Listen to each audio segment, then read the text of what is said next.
Gabriella, tu sei abituata a mettere in scena autori impegnati, autori diciamo che hanno uno stile particolare, no, di scrivere. Noi quest'anno nella trasmissione abbiamo una sezione dedicata proprio ai nuovi autori, autori emergenti, ma anche qualcuno che ha visto già rappresentare i propri copioni. Vi voglio far conoscere Oreste De Santis, che ci ha parlato un po' della sua vita professionale, di quello che ha già scritto e di quello che le compagnie amatoriali hanno già rappresentato nei vari teatri. Sentiamolo insieme.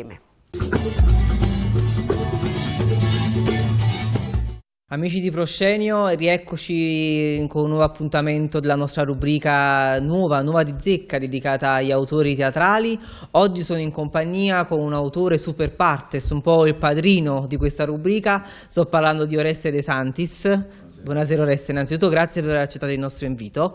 Mi fa molto piacere che tu sia qui perché tra l'altro tu sei un autore, adesso ci arriviamo, molto rappresentato, ma ne parlavamo prima, tutto comincia da te che sei attore e regista di una compagnia tua. Ci racconti un po' com'è nata questa cosa?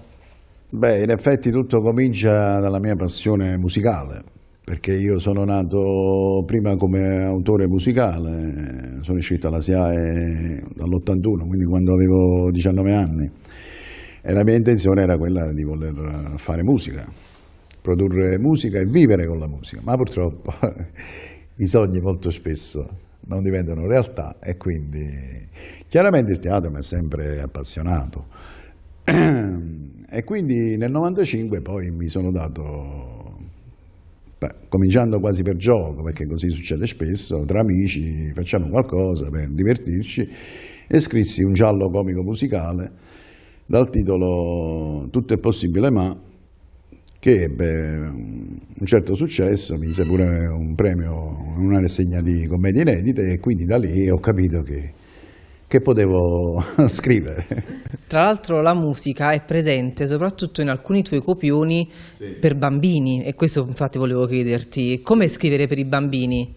Sì, anche perché c'è una grossa produzione per bambini, perché i bambini poi è molto bello scrivere per i bambini, perché i bambini sono spontanei, quindi se una cosa non gli piace, si annoiano, si scocciano e quindi subito ti rendi conto se è un buon metro per sapere se il tuo lavoro è valido o no. Il tuo è una scrittura, la tua è una scrittura che ha uno stile suo ben definito, ma c'è qualcuno a cui ti sei ispirato, almeno nelle primissime scritture? Ma diciamo qualcuno in particolare no, diciamo che noi a Napoli abbiamo una grande fortuna di avere una storia teatrale che ci invidiano tutti, quindi è logico che vedere De Filippo, Viviani, insomma Petito, tutti questi autori, per non parlare poi dei nuovi, quelli che sono venuti dopo, Troisi, eccetera, quindi assorbire tutte queste cose poi è difficile di avere un punto di riferimento, quindi io credo di aver preso tutto il meglio che ho potuto prendere, l'ho preso. Quindi il tuo è uno stile personale, molto personale e definito, che strizza o no l'occhio alla tradizione?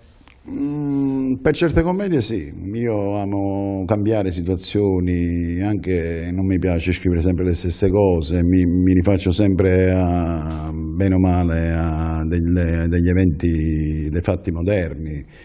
E mi piace mettere lo spettatore nella condizione di dire io al suo posto cosa farei, al posto del protagonista. No, io il mio teatro lo definisco un teatro musicale, perché venendo dalla musica chiaramente il mio teatro ne ha risentito sicuramente. Molte battute sono musicali, ci sono anche molte canzoni, in alcune commedie in particolare. Non so se quasi tutte, ma c'è sempre qualche canzone o qualche fraseggio musicale che parte, perché la musica è nel sangue, quindi sta sempre con me. Quanti copioni oggi Oreste De Santis ha all'attivo?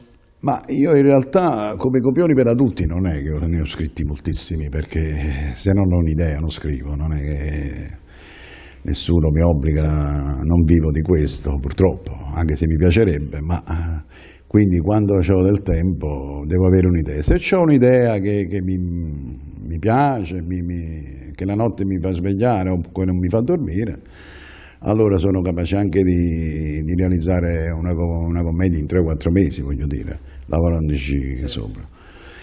Ma se non ho un'idea sto fermo. Per i bambini invece c'è una grossa produzione, sono circa 50 titoli, perché poi per i bambini insomma i dialoghi sono diversi, quindi si può produrre di più. Prima parlavamo che tu hai un canale YouTube, ma anche un sito dove possiamo trovare le tue commedie. Sì, io dal 2005 con il mio sito www.orestedesantis.com, dove si trova tutta la mia produzione musicale, sia perché ho scritto più di 200 canzoni, insomma, per bambini e adulti, e una quindicina di commedie per adulti e una cinquantina di commedie per bambini, alcune gratis, alcune che si acquistano. Sono venuto qua soprattutto perché mi fa piacere stare con voi, che siete giovani, che insomma cercate di portare il teatro in TV, e che non è una cosa che fanno tutti, anzi qua al sud il teatro è molto bistrattato. Sì. Mentre per me dovrebbe diventare materia obbligatoria a scuola, come la musica o l'educazione fisica, perché il teatro insegna un sacco di cose. Quindi grazie a voi. No, grazie a te. No, un piccolo pensiero sulle compagnie amatoriali. Vabbè, le compagnie amatoriali sono importantissime.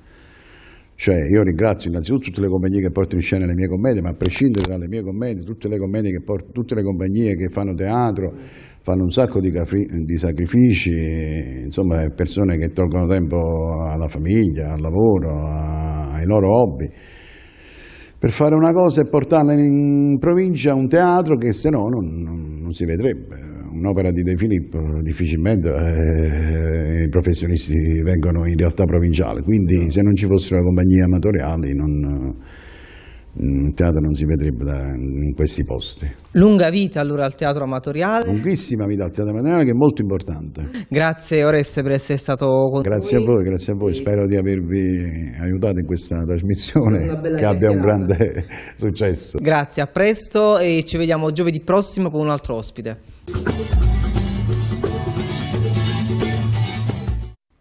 Gabriella, una nuova iniziativa, una nuova rubrica dedicata agli autori, anche se devo dire la verità, Oreste De Santis già è molto conosciuto perché i suoi lavori vengono spesso rappresentati dalle compagnie amatoriali. Gabriele, che ne pensi di questa nuova rubrica di proscenio? Abbiamo fatto bene? Potevamo fare qualcos'altro? Ci tengo molto, dai, al tuo giudizio.